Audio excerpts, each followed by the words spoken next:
अस्सलामुअलैकुम रहमतुल्लाहि व बरकातुहू।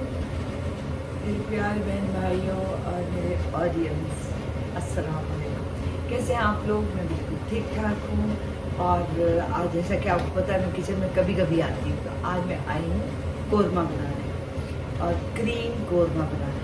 तो सबसे पहले उन सब लोगों का बेइंतहा शुक्रिया जिन्होंने लाइक किया, सब्सक्राइब किया, शेयर किया, कमेंट्स किए और मेरे हौसले को हौसला दिया।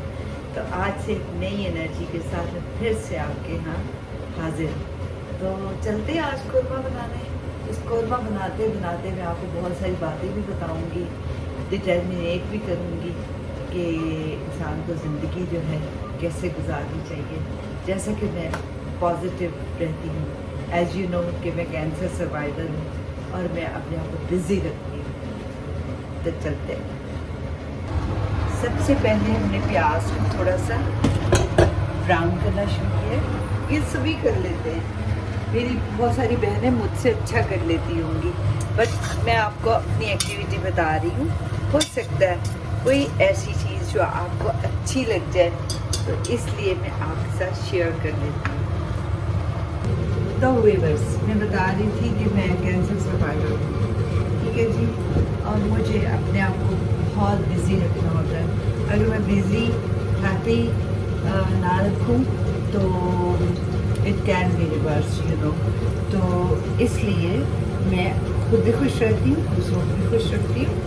और एक और चीज़ जो बहुत पॉजिटिव है वो ये कि मैं इस दौरान अपने रक्त से भी बाहर जुड़ गई। और इसके अलावा मैं योगा भी करती हूँ, योगा करती भी हूँ, कराती हूँ। मेरी एक टीम है पूरी जो मेरे साथ शाम को योगा करने आती है। मैं आपको उनसे भी मिल पाऊँगी, उनकी स्टोरीज भी शेयर करूँगी। जी बस ये देखिए, ये मैंने प्याज ब्राउन कर ली है और अब मैं इसको चॉप करने लगी हूँ। इसी के अंदर मैंने लहसुन, अदरक और दो हरी मिर्चें, नमक, मिर्च सब कुछ ग्राइंड करके डाल दूँगी। और फिर मैं इसको आपके सामने चिकन जो है उसके अंदर डाल दूँगी और उसको पकने के लिए छोड़ दूँगी। ठीक है जी, तो चलते हैं, आगे बढ़ते।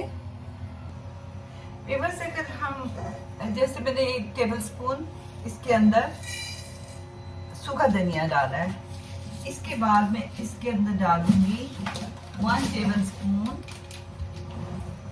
ज़ीरा, जिसको मैं रोस्ट करूंगी। ठीक है जी, तो इसकी खुशबू आ जाएगी। और इसके साथ ही इसमें थोड़ा सा मैं काली मिर्च भी डाल दूंगी ताकि इसका एक बेहतरीन फ्लेवर आ जाए। ये देखिए, ये काली मिर्च डाल दी, ये एक बड़ी इलायची डाल दी मैंने, और ये एक दालचीनी का टुकड़ा। इनको रोस्ट करके इनको मैं ब्लेंडर में ब्लेंड करूंगी। इसका अरोमा इतना ज़बरदस्त है, मैं आपको बता नहीं सकती।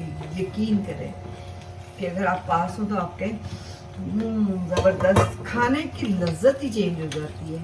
तो चलते इसके अंदर ऐसे करके ये डालते हैं। अब इसका काम ख़त्म हो गया। अब मैं इसको ब्लेंड करके आपसे बात करती हूँ। बस एक चीज़ आपको बताती चलूँ कि जब भी कोई गोश्त या ऐसा चीज़ बनाती तो एक्स्ट्रा पीसेस होते हैं, उनको मैं उबाल लेती हूँ और इसकी स्टॉक रख लेती हूँ, और इसकी जो होता है वेस्ट वो मैं बिल्लियों को डाल देती हूँ ताकि उनको उबला हुआ गोश्त भी मिल जाए और इसकी स्टॉक भी हमारे काम आ जाती है। तो ये भी एक टिप है। ये देखिए व्यूअर्स, ये मैंने ब्लेंड कर लिया। अब मैं इसको इसके अंदर शिफ्ट करूँगी, इसके अंदर चम्मच चेंज कर लूँगी और ये इसके अंदर चला जाएगा। इसके साथ ही हम जो मुर्गी है ना वो डाल देंगे। तो मुर्गी जो अपना ऑयल छोड़ेगी ना, कम से कम ऑयल में हम तैयार करेंगे ताकि सेहत के हवाले से भी ये चीज़ें देखनी बहुत ज़रूरी होती है। तो मैं आपको बता रही थी कि जैसे कि मैं कैलिफोर्निया में थी पहले, वहाँ मैं गई तो अपनी बेटी को मिलने थी, लेकिन वो मेडिसिन की स्टूडेंट थी अब तो वो माशाल्लाह शी इज़ अ डॉक्टर। तो उसको मेडिसिन यानी फार्मासिस्ट की थी वो स्टूडेंट। तो उसने मुझे कहा मम्मा आप बीमार हैं, मैं छोड़ देती हूँ, पढ़ती नहीं हूँ। मैंने कहा नहीं बेटे, हम लोग तो बस ठीक है, अल्लाह की तरफ से ये आई है, ये अल्लाह की तरफ ही चली जाएगी बीमारी। और मुझे स्टेज 3C ऑलमोस्ट 4 कैंसर था, 4 स्टेज का कैंसर था।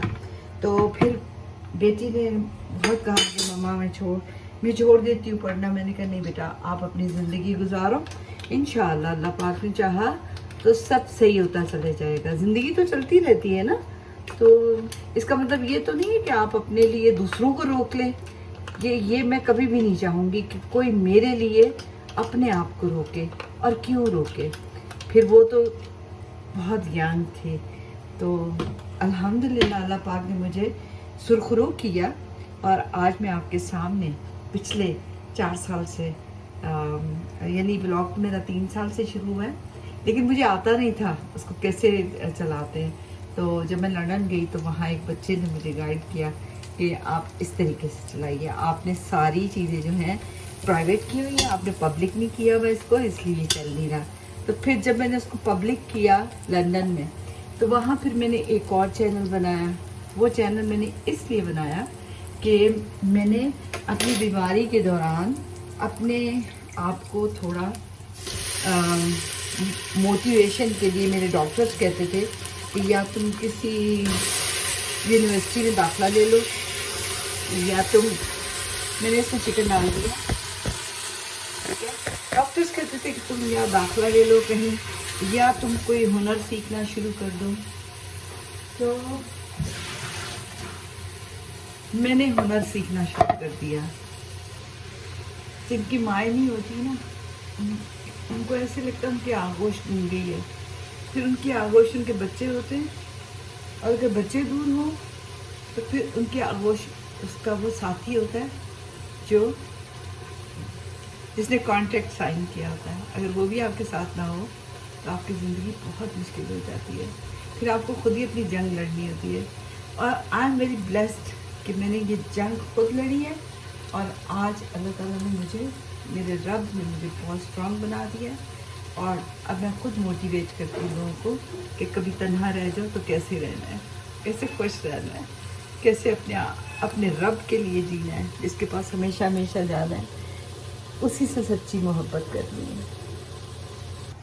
जी व्यूअर्स, यकीन कीजिए कि बीमारी ने मुझे ये सिखाया कि एक तो तवक्कल, अपने रब से स्ट्रॉन्ग कनेक्शन, जिसके पास अपने हमेशा हमेशा के लिए जाना है, सिर्फ उसी से मोहब्बत करनी है। और दूसरी बात ये कि जो आपको छोड़ जाते हैं ना, उनको छोड़ जाने दीजिए, वो आपके लिए थे ही नहीं। और एक और बात, जो बुरे वक्त में आपका साथ नहीं देते वो आपके साथी नहीं होते, जो बुरे वक्त में आपका साथ दे देते हैं वही आपके सच्चे साथी होते हैं। और सैल्यूट टू उन नर्सों को, सैल्यूट टू उन डॉक्टर्स को कि जिन्होंने मेरे उस टफ टाइम में मुझे ऐसे रखा कि ना मुझे किसी माँ की ज़रूरत थी, ना भाई की, ना बहन की, और ना ही किसी अपने की, क्योंकि वो सब सिर्फ इस हद तक मुझसे कनेक्टेड थे कि हाँ ये ज़िंदा है या कब मरेगी। तो ये थी मेरी छोटी सी स्टोरी। इसके दौरान और भी बहुत कुछ हुआ, मैं आपको वो भी बताऊंगी इंशाअल्लाह। इजाज़त चाहती हूँ, अपनी दुआओं में याद रखिएगा, एज वेल आप भी मेरी दुआओं में रहेंगे। अल्लाह हाफिज़।